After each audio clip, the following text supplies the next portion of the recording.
Good morning student. Degree Gurugram teacher training college Shri Vijaynagar इस YouTube channel पर आपका स्वागत है। तो जो मैं आपको करवा रही हूँ हिंदी टीचिंग सब्जेक्ट, आपका जो शिक्षक टीचिंग सब्जेक्ट है, तो ये इसमें आपकी चल रही है अभिव्यक्ति। तो अभिव्यक्ति कितने प्रकार की होती है? दो प्रकार की, मौखिक और लिखित। और आपकी जो लिखित अभिव्यक्ति है उसमें क्या होता है कि जो हमारे विचार होते हैं, भाव होते हैं, उसे हम अपने क्या करते हैं, कर्म इंद्रियों के द्वारा हम उनको लिखित रूप में प्रकट करते हैं। तो उसे हम क्या कहते हैं? लिखित अभिव्यक्ति। जो व्यक्ति पढ़ा लिखा होता है उसे हम अभिव्यक्ति के रूप में, जो व्यक्ति पढ़ा लिखा होता है उसे हम लिखित अभिव्यक्ति या मौखिक अभिव्यक्ति के माध्यम से मानते हैं। तो जो हमारी चल रही है वो चल रही है लिखित अभिव्यक्ति। तो लिखित अभिव्यक्ति में मैंने आपको पहले इसका अर्थ करवाया था, इसके उद्देश्य करवाए थे, इसके महत्व करवाए थे। और जो आज मैं आपको टॉपिक करवा रही हूँ वो है लिखित अभिव्यक्ति की शिक्षण विधियां। कि जो हमारी लिखित अभिव्यक्ति है उसको लिखते समय हमें किन किन शिक्षण विधियों का ध्यान रखना है। तो आज का जो हमारा टॉपिक है वो है लिखित अभिव्यक्ति की लिखित अभिव्यक्ति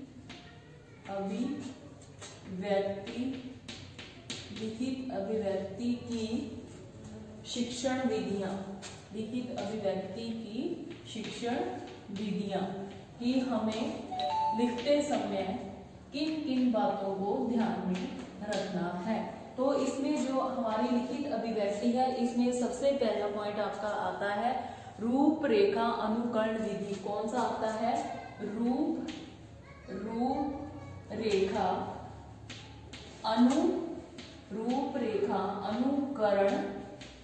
रूपरेखा अनुकरण विधि। इस विधि में क्या होता है कि जो हमारा शिक्षक है, जो हमारा टीचर है, वो क्या करता है, श्यामपट्ट या आपकी पुस्तक, आपकी स्लेट होगी या कॉपी में क्या करते हैं, कुछ वर्ण, जैसे वर्ण आपके हो गए क ख ग घ हो गए, वर्ण हो गए आपके। तो इसमें क्या करता है, आपके वर्ण हो गए, स्वर हो गए, व्यंजन हो गए। स्वर तो होते हैं जैसे आ ई ऊद, और व्यंजन होते हैं क ख ग।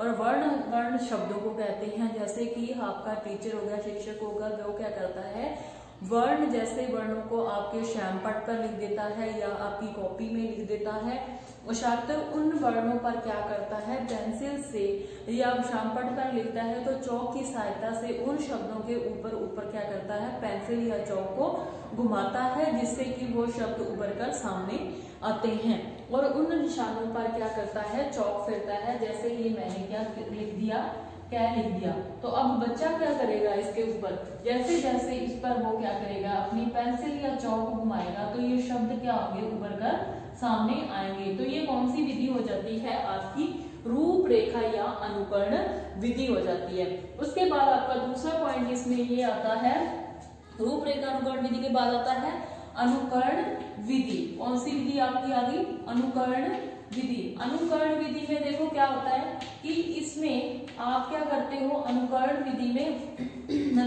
में शिक्षक श्यामपट्ट या कॉपी पर कुछ शब्द लिख देता है। बालक अनुकरण करके उन शब्दों को या उन वर्णों को क्या करता है, लिखता है। जैसे कि बालक को आप क्या करोगे, शिक्षक होता है वो क्या करता है, कुछ शब्द जैसे ब्लैक बोर्ड कॉपी पर लिख देता है। तो बच्चा क्या करता है, उसको अनुकरण जन की उसको देख कर वह बच्चा उस कॉपी को क्या करता है, उस शब्द वर्णों को क्या करता है, अपनी कॉपी में या उसमें श्यामपट्ट पर या उसमें उत्तर पुस्तिका में लिख देता है उन शब्दों को। तो ये कौन सी विधि हो जाती है, आपकी अनुकरण विधि। उसके बाद तीसरी विधि आपकी आ जाती है, इसमें मॉन्टेसरी विधि।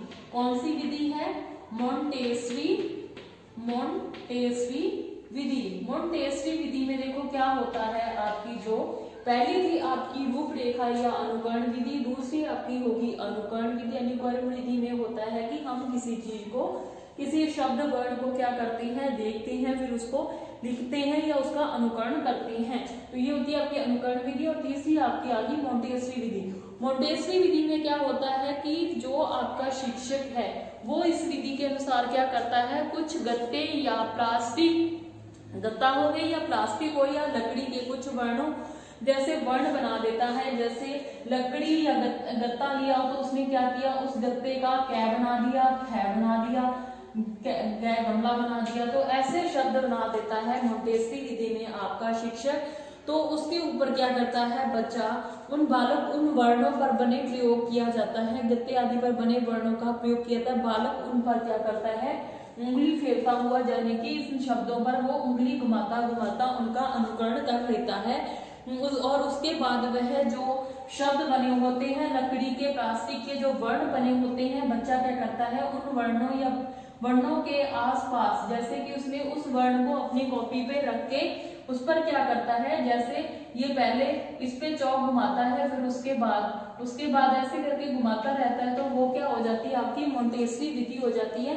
तो वो उससे क्या करता है, बच्चे का हाथ चलना शुरू हो जाता है, बच्चा लिखना सीख जाता है उन वर्णों को या शब्दों को। तो वो आपकी कौन सी विधि हो जाती है, मोंटेसरी विधि हो जाती है। उसके बाद आपका चौथा आ जाता है इसमें पेस्टालीज विधि।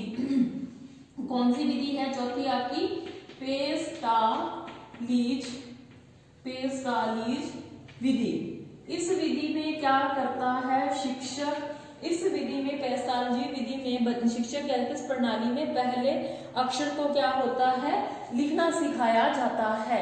लिखना, जैसे कि आपको कै वर्ण लिखना है या कै शब्द लिखना है, तो इसमें पहले शब्द को, वर्णों को क्या किया जाता है, टुकड़ों में बांटा जाता है। जैसे कि बच्चे को पहले सीधी लाइन लिखानी सिखाई जाती है, सीधी लाइन होगी, फिर उसके बाद खड़ी लाइन होगी, उसके बाद ये जैसे घुमावदार शब्द वर्ण लिखने शुरू कर दिए, उसके बाद ऐसे वो क्या करता है टुकड़ों में बांट देता है उन शब्दों को, उन वर्णों को। तो ये किस विधि के अंतर्गत आता है, ये पेस्टालजी विधि के अंतर्गत आता है। इस प्रणाली में जो अक्षर होते हैं उनको क्या किया जाता है, टुकड़ों में बांट दिया जाता है।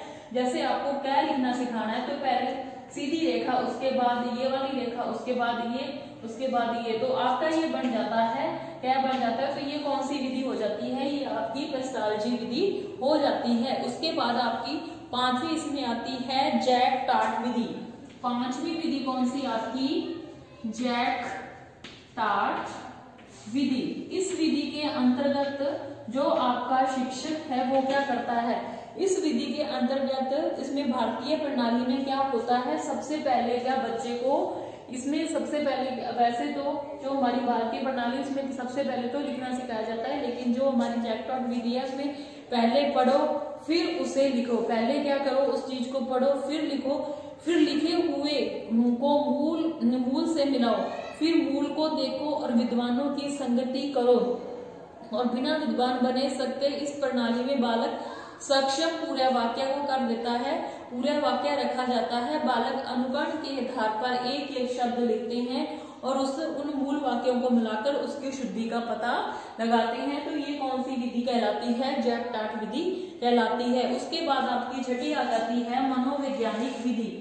छठी विधि कौन सी है आपकी, मनोवैज्ञानिक विधि। कौन सी विधि है ये, मनोवैज्ञानिक विधि है। इस विधि में क्या किया जाता है, मनोवैज्ञानिक विधि। इस विधि के अंतर्गत मनोवैज्ञानिक प्रणाली में वर्णमाला के कुछ अक्षर या शब्द आदि को लिखने की अपेक्षा पूर्ण वाक्य बोलने लग जाती हैं। इसमें क्या होता है कि सबसे पहले बच्चे को बोलना सिखाया जाता है, पूर्ण वाक्य बोलने लगे तथा उसकी कर्म इंद्रियों तथा ज्ञान इंद्रियों मजबूत हो जाएं। जैसे कि इस मनोवैज्ञानिक विधि में बच्चा क्या करता है, सबसे पहले बोलता है, उसके बाद वो लिखता है, कर्म इंद्रियों हाथ द्वारा लिखना।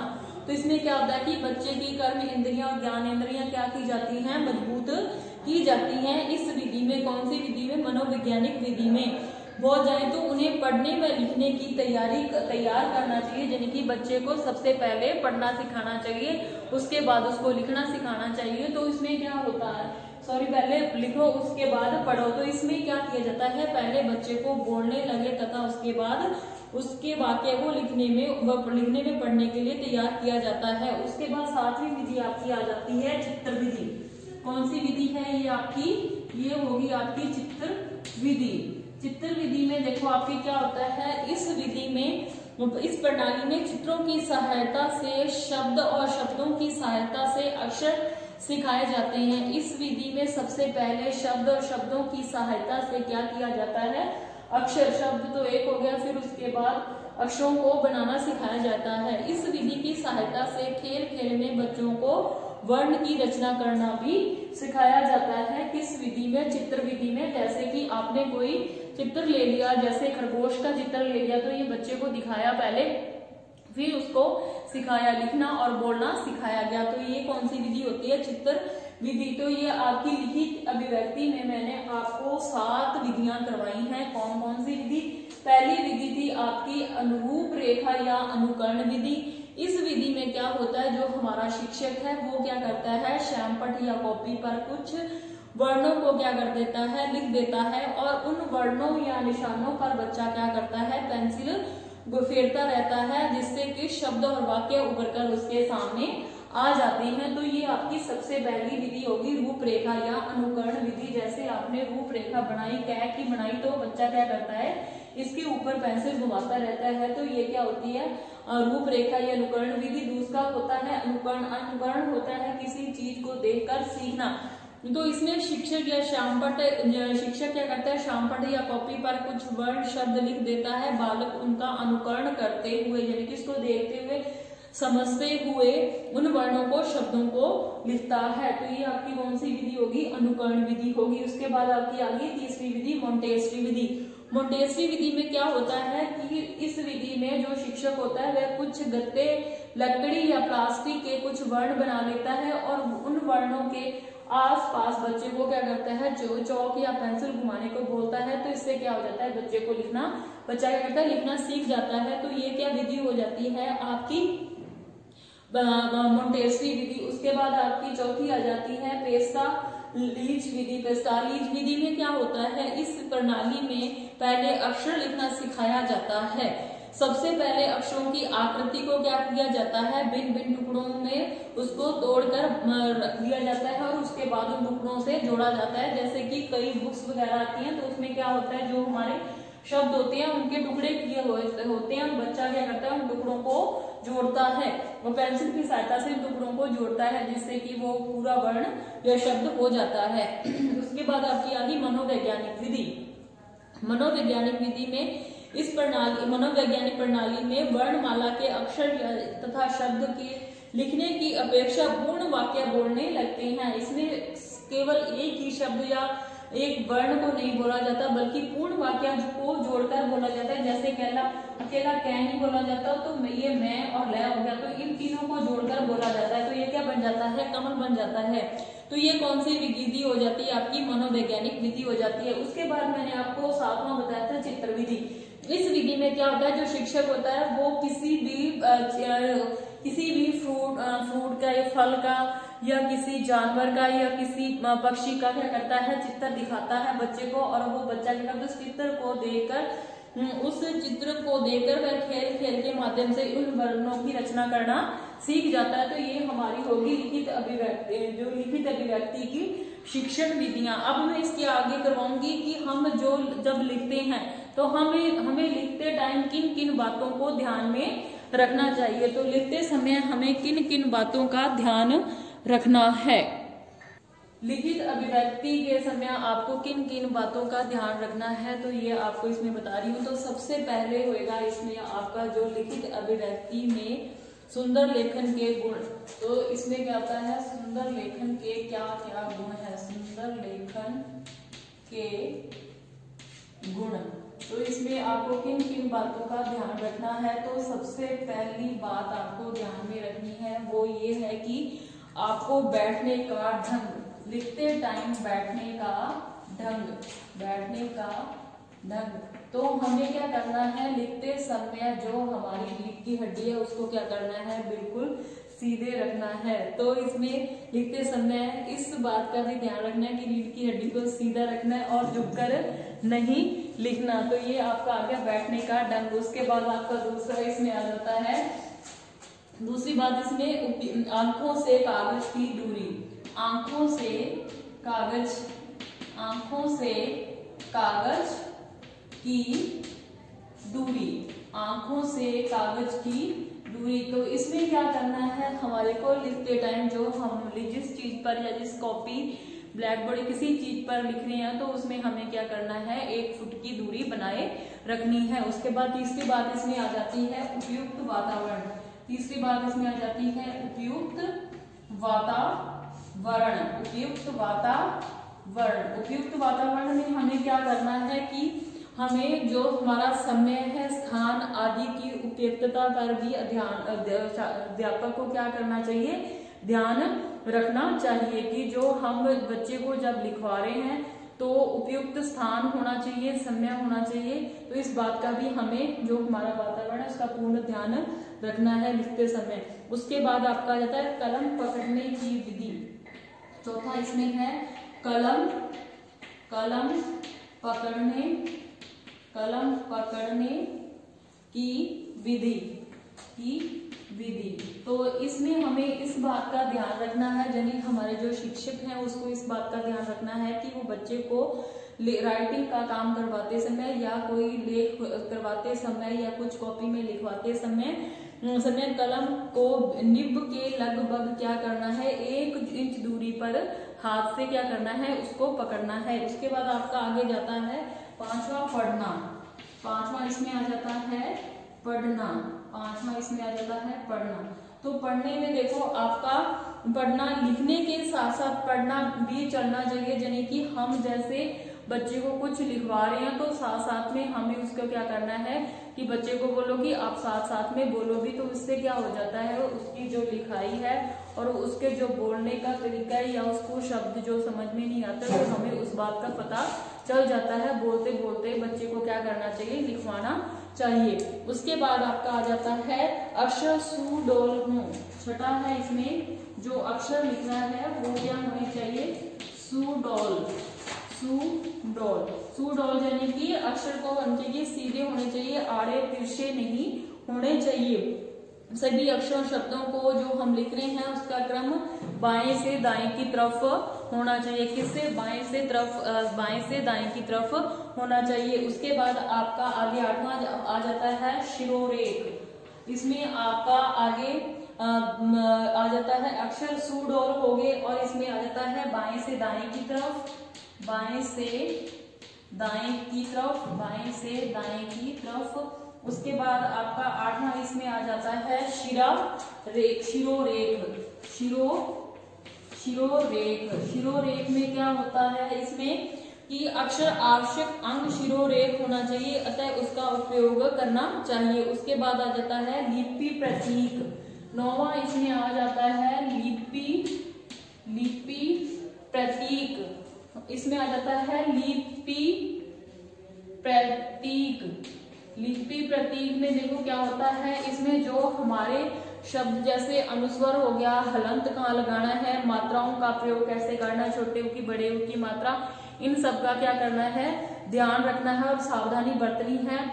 छोटी छोटी लिपि प्रतीकों के मूल की लेख की प्रकृति को उत्पन्न कर देती है। अगर हमें यहाँ पे बड़ी मात्रा लगानी है तो हम वहाँ पे छोटी मात्रा लगा देते हैं, तो वो क्या आ जाता है, हमारी जो मूल लेख विकृति उत्पन्न हो जाती है। उसके बाद आपका आ जाता है सीधी लिखाई। 10वां इसमें आ जाता है आपका सीधी लिखाई। तो इसमें क्या होता है कि हमें लिखते समय शब्दों का या वर्णों का पूर्ण ध्यान रखना है। ऐसे नहीं कि शब्दों को हमें आड़ा तिरछा या सीधा, उसमें क्या करना है, अक्षरों को बड़ी रेखाओं को तिरछी न होकर उसको सीधी रखनी चाहिए। जैसे कि आप लिखाएं लगा रहे तो ये इसमें ऐसे नहीं सीधी जानी चाहिए, आड़ी तिरछी नहीं जानी चाहिए। उसके बाद आपका इसमें 11वां आ जाता है नमूने उपयुक्त हों। 11वां इसमें आ जाता है नमूने उपयुक्त हों। इसमें आपका आगे आ जाता है नमूने उपयुक्त हों। तो इसमें जो हमारे अध्यापक द्वारा बनाए गए अक्षर या शब्द आदर्श जिसका उसके आधार पर छात्र को लिख सके, जो हमारे नमूने या शब्द या चित्र जो भी हम बना रहे हैं तो वो बच्चा क्या करे, उनका उपयुक्त, उन जो भी शब्द लिख रहे हो उनकी उपयुक्तता होनी चाहिए। उसके बाद है अभ्यास। 12वां इसमें आ जाता है आपका अभ्यास। अभ्यास क्या होता है, जो हमारी लिखित अभिव्यक्ति है उसमें हमें बच्चे को बार बार, अगर किसी शब्द बच्चे की क्या है, राइटिंग अच्छी नहीं है, अगर उसको सही लिखना नहीं आता तो आपको क्या करोगे, उससे बार बार लिखवाओगे। अगर कई बच्चों को होता है कि जैसे है नहीं लिखना आता, तो आप उस शब्द को क्या करोगे, लिख के दोगे, उस पर उस बच्चे को पेंसिल घुमाने के लिए बोलोगे, तो उसे दोबारा उस अक्षर का क्या करवाओगे, दोबारा अभ्यास करवाओगे, यानी कि उसको दोबारा उसको रिपीट करवाओगे। तो ये हमारा हो गया कि हम अगर बच्चे को लिखवाते हैं तो लिखते समय हमें किन किन बातों का ध्यान रखना चाहिए और सुंदर लेखन के क्या क्या गुण होने चाहिए। ये आपकी होगी लिखित अभिव्यक्ति। तो पहले आपको मैंने करवाई थी मौखिक अभिव्यक्ति और आज मैंने आपको करवाया है लिखित अभिव्यक्ति। और उसके बाद आपका इसमें आ जाता है अनुलेख। इसी लिखित अभिव्यक्ति के अंतर्गत आ जाता है आपका अनुलेख। अनुलेख में देखो क्या होता है, अनुलेख में इसमें क्या किया जाता है, अनुलेख में जैसा लिखा जाता है वैसा ही लिखना होता है। कि अनुलेख में जैसे कि आप बच्चे को सुलेख दे रहे हो, तो अनुलेख में जैसे आपने बच्चे को लिख दिया और वैसा ही उसको क्या करना होता है, लिखना होता है। अनुलेख में के लिए कॉपियां होती हैं। इन कॉपियों के प्रत्येक पृष्ठ के ऊपर पंक्ति में मोटे और सुंदर ढंग से अक्षर, शब्द, वाक्य लिखे होते हैं। अनुलेख में जैसे आपकी बुक आती है सुलेख के लिए, तो उसके क्या ऊपर कुछ शब्द अक्षर लिखे होते हैं, तो हमें क्या करना होता है, वैसा का वैसा ही उन शब्दों को लिखना होता है। तो वो क्या हो जाता है आपका अनुलेख। उसके बाद आपका आ जाता है प्रति, इसमें आ जाता है दूसरा प्रतिलिपि। दूसरा इसमें आ जाता है प्रतिलिपि। दूसरा इसमें है आपका प्रतिलिपि। पहला आपका हो गया अनुलेख और दूसरा हो गया प्रतिलिपि। प्रतिलिपि में होता है किसी पुस्तक के गद्यांश या पदांश को देखकर हूबहू नकल करना। प्रतिलिपि यानी कि आपको मैंने जैसे कोई बुक में शब्द लिखे होते हैं तो उन शब्दों को क्या करना है, तो जैसे सुलेख लिख के दिया है आपको, जैसे कुछ शब्द लिख दिए जाते हैं, कलम हो गया, जल हो गया, तो इन शब्दों के नीचे आपको क्या करना है, हूबहू सेम के सेम शब्द लिखने को दिए जाते हैं। तो वो क्या हो जाती है, आपकी प्रतिलिपि हो जाती है। उसके बाद आपका क्या, श्रुतलेख। श्रुतलेख सुनकर लिखना होता है। श्रुतलेख में जैसे कि शिक्षक बोल रहा है तो बच्चा उसे क्या करता है, लिखता है, तो वो क्या हो जाता है आपका श्रुतलेख हो जाता है। और उस लिखते समय उसको पूर्ण ध्यान में रखना होता है। तो आज मैंने आपको करवाई है, वो करवाई है लिखित अभिव्यक्ति। लिखित अभिव्यक्ति में पहले मैंने आपको शिक्षण विधियां करवाई थी कि हमें लिखते समय किन किन विधियों को ध्यान में रखना है। तो इसमें सबसे पहली विधि थी आपकी, वो थी रूपरेखा या अनुकरण विधि। रूपरेखा में क्या होता है, इस विधि में शिक्षक क्या करता है, श्यामपट्ट या स्लेट पर कुछ शब्द वर्ण लिख देता है। लिखे वर्णों के निशानों के ऊपर क्या करना होता है, पेंसिल घुमानी होती है।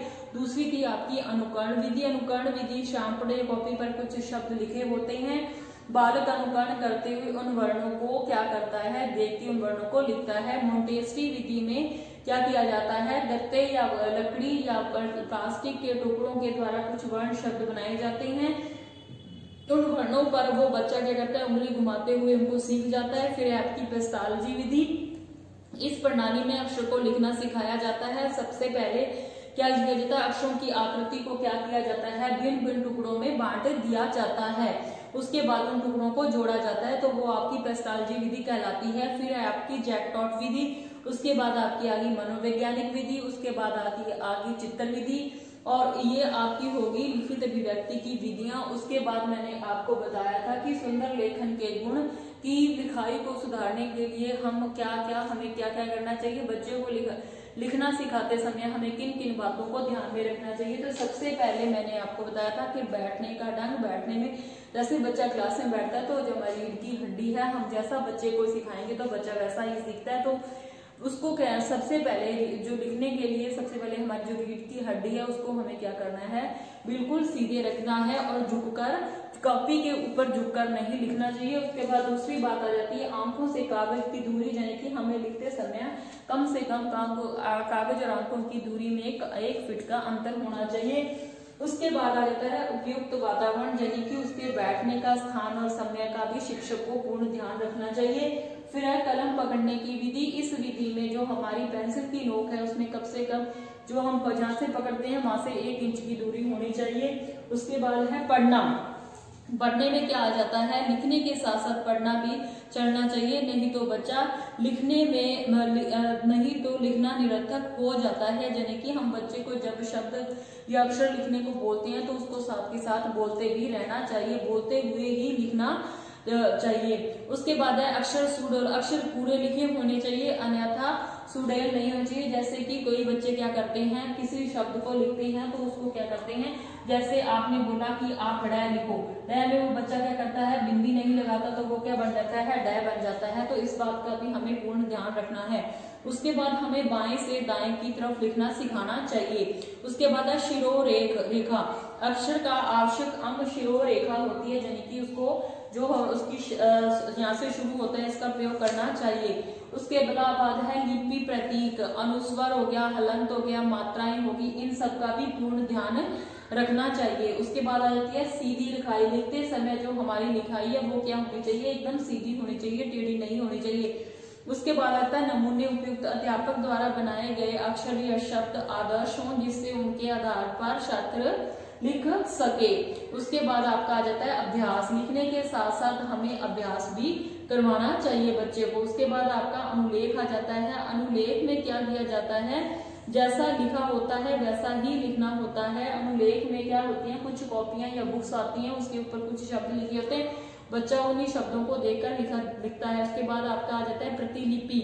प्रतिलिपि में क्या था, किसी पुस्तक में गद्यांश पदांश को देखकर हूबहू नकल करना ही प्रयास किया जाता है। प्रतिलिपि सामग्री बच्चों को के मानसिक स्तर और रुचि के अनुकूल होनी चाहिए। उसके बाद आपका आता है श्रुत लेख। अध्यापक बोलता है और बच्चा अध्यापक बोलता है, बच्चा सुनता है, फिर उसको लिखता है। तो आज मैंने आपको करवाई है लिखित लिपि। तो इसी के आधार पर आपकी जो अभिव्यक्ति है वो पूरी हो चुकी है। पहले मैंने आपको मौखिक अभिव्यक्ति करवाई थी, उसके बाद मैंने आज आपको लिखित अभिव्यक्ति करवाई थी। तो आज का टॉपिक यहीं खत्म होता है, कल मैं नया टॉपिक शुरू करवाऊंगी। धन्यवाद।